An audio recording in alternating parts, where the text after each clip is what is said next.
Hola queridos hermanos, ¿cómo andan? Espero que cada uno de ustedes bien, espero que cada uno de ustedes pasándola, como digo siempre, de la mejor manera, a pesar de que hay algunos aislados, les mandamos saludos, a pesar de que hay algunos que seguramente están cercanos a la enfermedad, pero acá estamos nuevamente y hoy vamos a hablar algo que es un tema sencillo, que es un tema que quizás no sea novedad para muchos, espero que no, ¿sí? Pero que me llamaba mucho la atención cuando leía el otro día en mi devocional un pasaje paralelo a este que voy a tratar hoy. Y el pasaje es Marcos 6, así que si están en casa ahí y quieren buscarlo, búsquenlo. Marcos 6 del 30 al 52. Y lo que vamos a ver de una manera sencilla es qué pasa cuando Jesús está en nuestro día. ¿Qué pasa cuando Jesús es el centro de nuestros días? ¿Sí?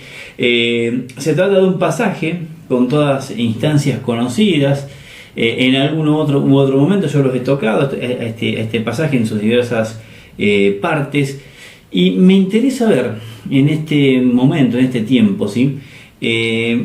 ¿Cómo fue ese día para los discípulos teniéndolo a Jesús ahí? Hace la gran diferencia que nosotros, poseedores de la promesa de Cristo de que Él está, cobremos conciencia, pero cobremos real conciencia de esa presencia de Jesucristo. Es decir, lo que va a marcar la diferencia en tu día y en mi día, en el trajinar de la semana, lo que marca la diferencia y nos separa, si se quiere, del resto, no es solamente lo que creemos, sino que aquel en quien creemos vive y está interesado en nuestras vidas y está con nosotros. Esa es la gran diferencia. Religiones hay muchas, pero están dirigidas hacia un texto, están dirigidas hacia una tumba, a la veneración de la memoria del fundador, pero en nuestro caso se trata de alguien que está presente y que marca la diferencia. En cierta manera, y eso lo digo para mí, pero también creo que te analices vos también. Si para vos que esté Jesús o no esté Jesús es lo mismo, o si Jesús es solamente el salvavidas, es aquel a que acudís cuando tenés problemas, o si Jesús es aquel al cual únicamente le dedicás tiempo cuando te reunías en la iglesia, entonces hay algo que no estás disfrutando, hay algo que no estoy entendiendo, hay algo que no estás entendiendo y nos estamos perdiendo de mucho, ¿sí? Creo que tenemos que revitalizar en nosotros, no solamente como muchas veces hablamos el tema del Espíritu Santo, de valorizar la obra del Espíritu Santo, sino también la obra de Cristo mismo, no solamente lo que Él hizo en la cruz, sino lo que Él hace y quiere hacer cada día. Es imposible leer el libro de los Hechos sin ver estas dos cosas justamente. La influencia del Espíritu Santo por un lado, pero también la influencia poderosa de un Cristo resucitado al lado de su iglesia. Muchos dicen que el libro de los Hechos debe ser llamado el libro de los Hechos del Espíritu Santo. Es cierto, pero lo podríamos llamar de la misma manera el libro de los Hechos del resucitado, y también sería cierto. Y hoy en día, este Jesucristo, a través del Espíritu Santo, es quien desea hacerse visible en nuestras vidas. Ahora, hay 4 puntitos sencillos que vamos a ver hoy y que lo sacamos acá de Marcos 6:30 en adelante. Y lo primero que vamos a ver es lo que pasa cuando Jesús es el centro de mi devoción. Cuando Jesús es aquel que está al comienzo de mi día. Tenemos en este pasaje que arranca por lo que parece cerca del mediodía, después sigue a la tarde y después termina en la noche. Podríamos definir casi como un día entero. Y esta primera parte tiene que ver, como decía, ¿sí? Cuando Jesús está en el control de mi comienzo, ¿sí? Cuando Jesús está al comienzo de mi día. Da lo mismo si es que lo haces, si no lo haces, hacelo. Pero da lo mismo hacer tu devocional a la mañana, a la tarde, a la noche, da lo mismo. Da lo mismo posponerlo, ni hablar de preguntar si da lo mismo hacerlo una vez a la semana, 2 veces, todos los días. ¿Hay diferencia o no hay diferencia? La diferencia la va a marcar, una, sí, la frecuencia con lo que lo hagas, pero otra también sí, en mi comienzo del día, al hacer el devocional, sí, creo que es fundamental hacerlo a la mañana cuando nos levantamos, entendemos que no solamente nos levantamos a leer la Biblia y orar, sino que nos levantamos a empezar un día en relación con aquel que está vivo. ¿Se entiende? Entonces, Jesús quiere estar en el centro de mi día desde el comienzo. Y Jesús es el centro de mi devoción. Ponerle como quieras a este punto. Yo después cuando lo edite voy a ver qué le pongo. Pero van unidos en la mano. Si el comienzo de mi día tiene que comenzar en devoción, creo que nuestros primeros pensamientos deben estar dirigidos al Señor. Como digo siempre, cuando nuestros primeros pensamientos van dirigidos o a los problemas, o a frustraciones, o a los miedos, o a las cosas que nos causan ansiedad, es una cosa; si los dirigimos a Jesús es otra. En el caso de los discípulos, este día, por lo menos lo que se relata acá, comienza cuando ellos llegan después de haber partido y trabajado en una obra que Jesús les había dado, lo cual tenemos ahí en Marcos 6, 7 al 13, pero en el 30 dice: los apóstoles se reunieron con Jesús y le contaron todo lo que habían hecho y enseñado. Jesús les dijo: vengan conmigo ustedes solos a un lugar apartado y descansen un poco. Y es que tanta gente iba y venía que ellos no tenían tiempo ni para comer. Así que se fueron solos en una barca a un lugar apartado. Comienzan el día, o al menos ese día, en la cercanía y en la intimidad con Jesús. Jesús sabía bien qué es lo que venía. Dios sabía bien qué es lo que venía en ese día, un día muy, muy cansador, muy ajetreado, con muchas alternativas. Y creo que hay sabiduría en esto de decirle a los discípulos: vengan, vamos a estar un tiempo en intimidad, vamos a estar un tiempo retirados y a solas. Fíjense que ya no es que la gente vino después, ya había tanta gente que no nos dejaba, no les dio tiempo ni para comer, o sea que estamos hablando cerca del mediodía acá, ¿no? Entonces, Jesús bien podría haber dicho: bueno, muchachos, hay mucha obra por hacer, hay mucha tarea, prioricemos la obra, prioricemos el hacer. Sin embargo, Jesús prioriza en este tiempo la salud espiritual, mental y emocional de los discípulos. Venían seguramente muy contentos y demás, pero también se vendrían muy cansados, y el día iba a ser cansador también. Entonces, ¿qué mejor que arrancar este tiempo en la intimidad con el Señor? Bien, ahora, ¿es distinto para nosotros? ¿Somos, por así decirlo, de una manera diferente a los discípulos? Podríamos decir que no tenemos, a grosso modo, la cantidad de tareas que tenían ellos en un día con Jesús. Había que seguirle el tranco a Jesús, ¿bien?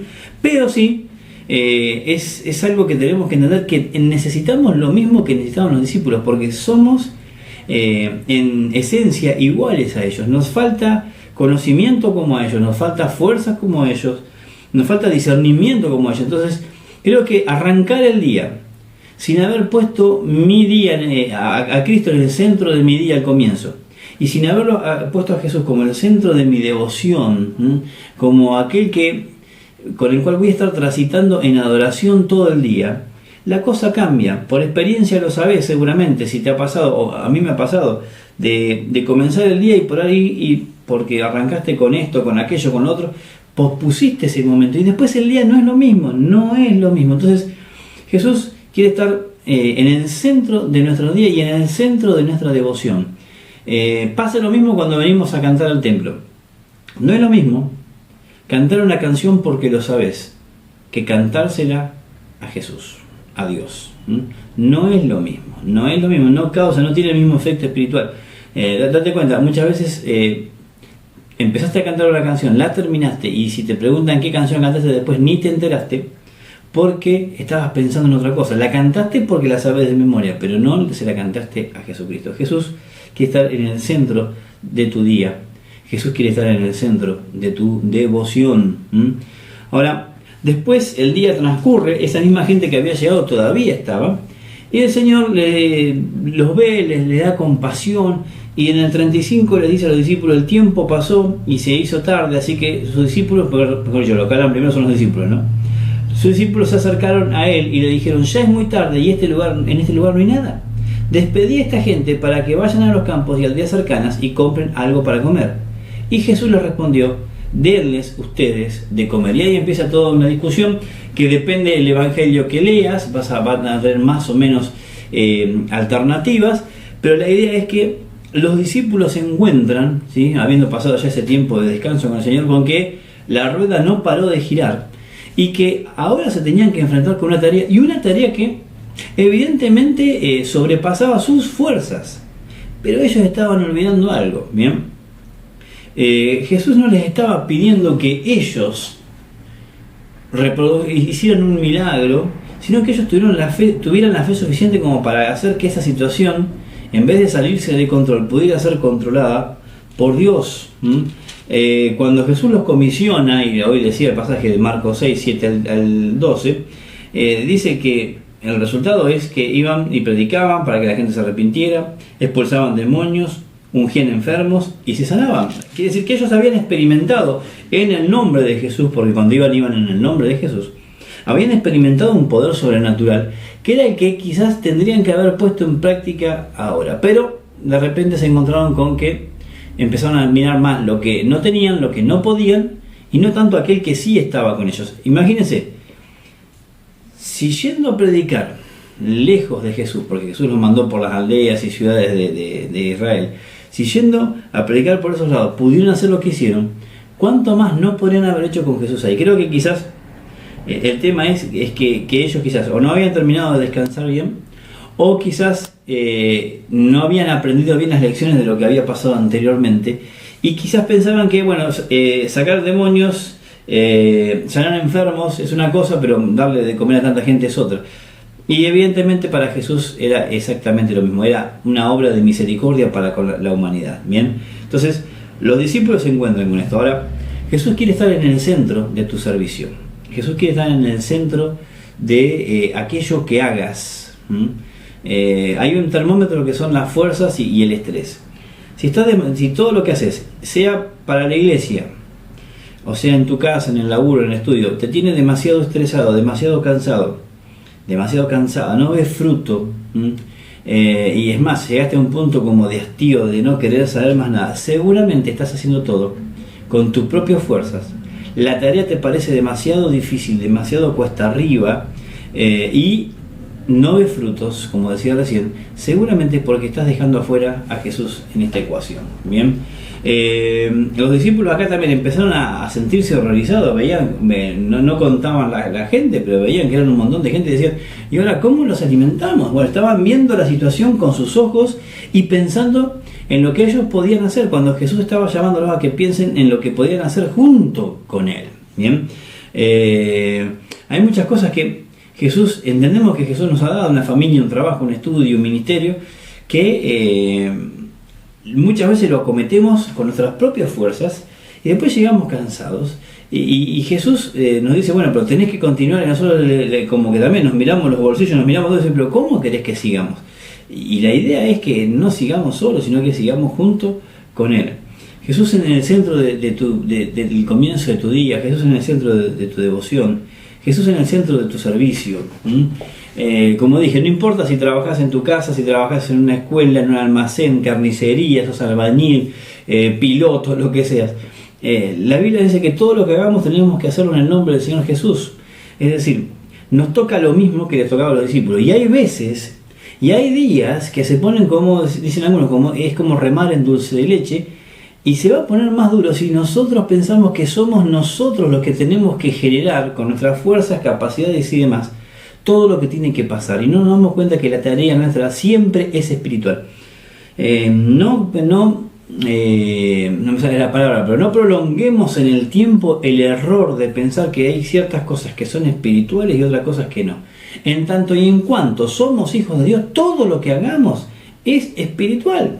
Bien, porque somos seres espirituales y porque tenemos en nosotros el Espíritu Santo, todo es espiritual. Cuando nosotros decimos ir a la iglesia es espiritual, atender una escuelita dominical es espiritual, ir a una horita feliz es espiritual, ir al hospital es una obra espiritual, pero el trabajar, estar en casa, lo demás no es obra espiritual, todo es obra espiritual. Y Jesús quiere ser el centro de nuestros días. Tenemos que, insisto, está buenísimo cuando acentuamos que tenemos que recuperar aquello que es la persona y la obra del Espíritu Santo, pero creo que también nos estamos olvidando, y a veces de una manera grosera, de aquel que está en nuestros días para hacer de nuestros días algo brillante, para hacer de nuestros días algo sin igual, para hacer de cada día una aventura. Después fíjense, y ustedes lo conocen al pasaje, pero los discípulos no solamente pudieron repartir el pan, ellos no provocan el milagro, es Jesús, pero ellos pudieron repartir el pan, vieron la cara de felicidad de la gente, de satisfacción, y después de haber servido, hasta ellos tenían para comer una canasta, no lo que había en una canasta, sino una canasta, 12 cestas para cada uno. ¿Bien? Entonces, tal es así la diferencia que hay entre que esté Jesús y que no esté Jesús. La última cosa, ¿sí?, es que Jesús quiere estar en el centro de nuestras tormentas. Termina todo eso, y dice en el 45, hizo que sus discípulos subieran a la barca y que la adelantaran a la otra orilla, a Betsaida, mientras que él despedía a la multitud. Pero después de despedirlo se fue al monte a orar. Cuando llegó la noche, la barca ya estaba a la mitad del lago y Jesús estaba en tierra solo. Pero cerca del amanecer fue hacia ellos caminando sobre las aguas, pues los vio remar con mucha dificultad porque tenían el viento en contra. ¿Te parece conocido eso? Hizo el intento de pasar de largo, pero ellos al verlo caminar sobre las aguas pensaron que era un fantasma y comenzaron a gritar. Así de mal estaban en ese momento mentalmente, no digo de locos, pero sí estaban como en cierto límite, ¿no? Pues todos lo vieron y se asustaron, pero él enseguida habló con ellos y les dijo: ánimo, soy yo, no tengan miedo. Al subir a la barca con ellos, el viento se calmó y ellos estaban muy asombrados. Bien, el Señor sabe lo rápido que acudimos a Él en medio de las tormentas. Es algo que es paradójico, pero aún a veces los peores criminales en sus últimos momentos invocan a Dios. Es algo que el humano sabe que hay un lugar hacia donde tendría que dirigirse. Se cuenta de muchos jerarcas nazis, algunos de los jerarcas nazis que fueron ahorcados después de los juicios de Nuremberg, que habiendo hecho las peores atrocidades y habiendo desconocido a Dios, al momento de morir invocaron a Dios. Y nosotros muchas veces no le damos a Jesús el principio de nuestros días, no es el centro de nuestra devoción, no es el centro de nuestro servicio, e insisto, servicio es todo lo que hagamos para Dios, no es el centro del total de nuestros días y actividades, pero cuando el agua nos llega al cuello, ay Señor, salvame, Señor, saname, Señor, liberame, Señor, Señor, Señor. Bien, ahora, el Señor se complace en eso, el Señor quiere también ser el centro de nuestras tormentas, porque también hay otra realidad, y eso uno lo comprueba en consejería y demás.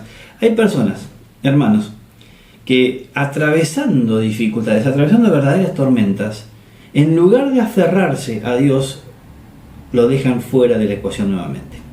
En lugar de clamar a Jesús, Jesús para ellos es un motivo de espanto, como con los discípulos. No quieren saber nada de Jesús, porque esta tormenta no estaba calculada. ¿Por qué tengo que atravesar esto?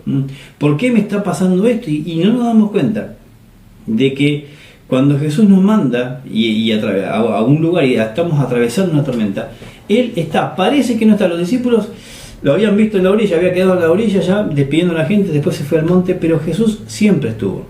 Y fíjense acá que en esto hay un detalle de mucho, de que me causa mucha simpatía, no, sino me da a entender la idea del amor que nos tiene Dios, ¿sí? Un amor de cercanía, no de lejanía. El Señor no fue que desde el monte mandó a calmar la tormenta, sino que la tormenta se calmó cuando subió al bote. Y cuando Jesús pone un pie en el bote, la tormenta se calma. ¿No te pasará lo mismo? ¿No pasará que si vos le das cabida en tu bote, en tu vida, en tus actividades, desde el comienzo del día, la calma llegará? No es que quizás la tormenta desaparezca. Acá desapareció, pero quizás la tormenta esté. Pero con Jesús en la barca es otra cosa. En esta tormenta, en la otra tormenta que se ve después, cuando Jesús había dormido, con Jesús es otra cosa. Para reflexionar un poco, con Jesús ellos pudieron encontrar descanso al principio del día, pudieron recuperar fuerzas, pudieron servir a pesar de ellos y ser bendecidos, y pudieron tener seguridad. Si no hubiera estado Jesús en el centro de ese día, si Jesús no hubiera estado operando en ese día, no hubieran tenido descanso, hubieran arrancado mal, no hubieran podido bendecir ni ser bendecidos, y no hubieran tenido seguridad. Entonces es importante que nosotros seamos cristocéntricos, que lo tengamos a Cristo en el centro de nuestra vida, no solamente en el primer lugar, sino en el centro de cada actividad, de cada cosa. Hoy la gente necesita ver a Jesús, y Jesús está en la iglesia, y la iglesia sos vos y yo. Entonces necesita vernos a nosotros actuando en el nombre de Jesús, y necesita ver a Jesús. Para eso Jesús tiene que ser el centro. No solamente Jesús tiene que ser parte de mi religión, tiene que ser parte de mi vida. Una última cosa pensamos y ya terminamos. También imaginemos a la iglesia de Hechos, si en una de esas la iglesia hubiera sido tipo una cooperativa, un emprendimiento humano en el cual los apóstoles, con Jesús muerto en una tumba, hubieran dicho, bueno, pero sigamos con la enseñanza. ¿Podrían haber estado unánimes como estuvieron si Jesús no hubiera estado con ellos? ¿Podrían haber hecho las cosas que hicieron en común acuerdo? Seguramente no. ¿En el nombre de quién enseñarían si Jesús no estaba con ellos? ¿Con el poder de quién sanarían, liberarían, darían nueva vida? ¿En el nombre de quién llamarían a la gente a tener confianza? ¿Con qué fuerzas? ¿Y en el nombre de quién atravesarían la persecución? Ellos no lo hicieron, obviamente, porque Jesús estaba vivo. Y ese mismo Jesús está vivo hoy. Y lo mismo que hicieron ellos podemos hacer nosotros. Y es más, debemos hacer nosotros lo mismo. Somos una generación que tenemos que mostrar a Cristo vivo. Cuando el mundo va en contra de Dios, cuando el mundo va en contra de todo lo que es Cristo, nosotros tenemos que mostrar que Cristo está vivo y presente. Entonces, mis hermanos, los invito a quizás resetear nuestra vida, a quizás rebobinar y empezar a ver dónde está Jesús en mi vida. Es solamente parte de mi religión, es parte de lo que hago los domingos, cuando por ahí me encuentro con la iglesia, cuando se puede, o cuando estoy frente a la pantallita. Es Jesús aquel al que le doy parte de mi vida, de mi día, cuando me acuerdo, o es realmente el centro de mi día desde que comienza, es el centro de mi día en mi andar y en mis tormentas. Mis queridos, que el Señor sea el centro de nuestras vidas siempre y en cada momento. Te desafío a que puedas hacer un análisis, no de otro, sino de tu vida. Que Dios te bendiga, nos vemos el domingo que viene.